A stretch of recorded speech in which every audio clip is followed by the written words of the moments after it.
ओळखा बघू हे मोदक कशाचे आहे तर माव्याचे वाटत आहेत काय की पुरणाचे, पण हे दोन्हीही नाही आहे।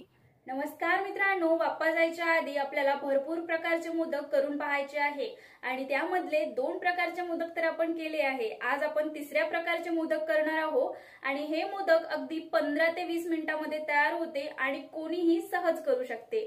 म्हणून व्हिडिओ शेवटपर्यंत पहा। चला तर मग मोदक करण्यासाठी सुरुवात करूया।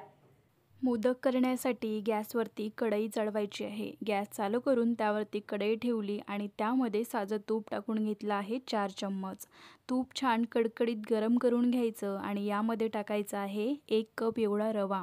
या रव्याला एकत्र करून घ्यायचा आहे, छान तुपामध्ये घोळवून घ्यायचा आहे आणि या रव्याला आपल्याला भाजून घ्यायचा आहे। रवा भाजण्यासाठी 7 ते 8 मिनिट लागून जाते। रव्याचा कलर बदलू द्यायचा नाही आहे, सतत हलवत राहायचं आणि मस्त असा खमंग रवा भाजून घ्यायचा आहे। आज आपण रव्याचे मोदक करत आहोत। एका बाउलमध्ये मी गरम पाणी करून घेतलं होतं आणि त्यामध्ये केसरच्या काड्या भिजवून ठेवल्या होत्या 15 ते 20 मिनिटांसाठी। छान सुंदर कलर उतरलेला आहे त्या पाण्यामध्ये आणि हे पाणी यामध्ये टाकायचं आहे। तर पाऊण कप एवढं पाणी होतं, 1 कप आपण एवढा रवा घेतला होता। तर हे जे केशर आहे तुम्ही दुधामध्ये सुद्धा भिजवून ठेवू शकता, दूध सुद्धा यामध्ये टाकू शकता। छान एकजीव करायचा आहे। यामध्ये गुठळ्या तयार होते तर ते गुठळ्या मोडून घ्यायच्या आहे। यामध्ये आता 1 कप एवढी पिठी साखर टाकून घेऊया। साखर तुम्ही कमी खात असाल तर कमी सुद्धा टाकू शकता। हे पिठी साखर टाकून झाल्यानंतर मस्त एकत्र करून घ्यायचं आहे। हे पिठी साखर मिक्सरवरती काढतानाच मी यामध्ये विलायची टाकल्या होत्या, हवं तर तुम्ही विलायची पूड अलग सुद्धा टाकू शकता। तर हे एकजीव करून घेऊया छान। लगेच या साखरेला पाणी सुटायला सुरुवात होते आणि छानसा असा गोळा तयार होते याचा। तळापासून फिरवत राहायचं आहे, साखर लागू द्यायची नाही आणि गॅस कमी ठेवायचा आहे, कारण यामध्ये साखर टाकल्याने साखर लवकरात लवकर चिटकून बसतं। तर त्यामुळे आपण हे एकत्र करत राहायचं आहे, फिरवत राहायचं आहे, याच्या गुठळ्यासुद्धा मोडत राहायच्या आहे आणि गॅस कमी ठेवायचा आहे।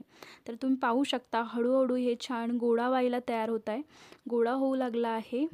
साखर टाकून झाली की जास्त वेळांसाठी शिजवायची गरज नाही आहे, कारण 1 मिनिटामध्येच या प्रकारचा गोळा होऊन तयार होते आणि गॅस आपल्याला बंद करायचा आहे इथे। आता हे जे मिश्रण आहे एका प्लेटवरती काढून घेऊया आणि पूर्णपणे गार करून घ्यायचं आहे। तुम्ही इथे पाहू शकता एका प्लेटवरती मी काढून घेतलं आणि हातामध्ये घेतलं तर छान याचा गोळा होऊ लागला आहे।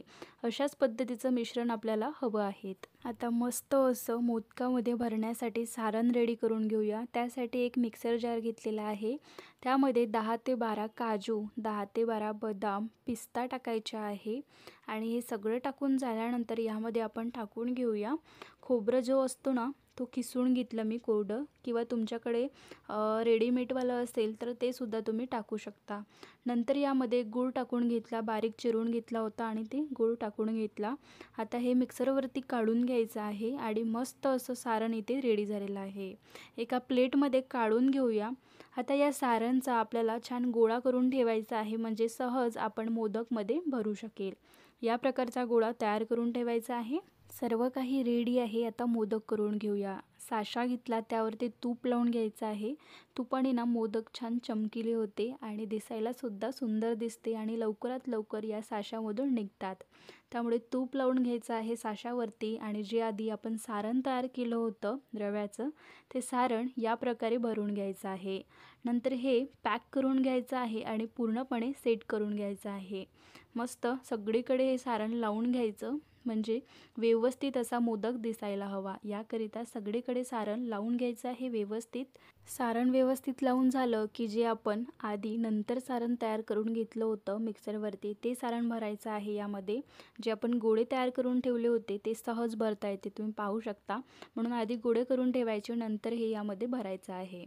तर हे भरून झाल्यानंतर वरतून पॅक करून घ्यायचं आहे। जे आधी आपण सारण तयार करून घेतलं ते लावून घ्यायचं, पॅक करायचं आहे, दाबून घ्यायचं, म्हणजे व्यवस्थित आपला ते मोदकचा आकार निघायला हवा याकरिता, आणि मोदक यामधून काढून घ्यायचा आहे। तुम्ही पाहू शकता सुंदर सुबक असा मोदक रेडी झालेला आहे। सहज हा मोदक बनून जातो। आता अशाच प्रकारे मी सगळे मोदक करून घेते। सर्व मोदक मी करून घेतले आहे. सुंदर सुबक एक मोदक मस्त झालेली आहे. त्यामध्ये आपण केशरचं पाणी टाकलं होतं. ते केशरसुद्धा एक मोदकवर आले आहे. हवं तर तुम्ही असे सुद्धा लावू शकता. अगदी 15 ते 20 मिनिटात तयार होते आणि तुमच्या सोबतीला कोणी असेल मोदक करण्यासाठी मग तर 15च मिनिटात तयार होते. आतून सुद्धा मी फोडून मोदक दाखवून देते कशा पद्धतीचा दिसत आहे तर. तुम्ही पाहू शकता सुंदर झालेला आहे. आतून सुद्धा सारण मस्त भरलेलं आहे आणि हे सगळे मोदक व्यवस्थित तयार झालेले आहे. मोदक करण्यासाठी जास्त वेळसुद्धा लागत नाही आणि जास्त सामग्रीसुद्धा नाही, म्हणून नक्की ट्राय करा. आवडल्यास लाईक शेअर सबस्क्राईब करायला विसरू नका. भेटूया अशाच नवनवीन रेसिपी घेऊन. थँक्यू.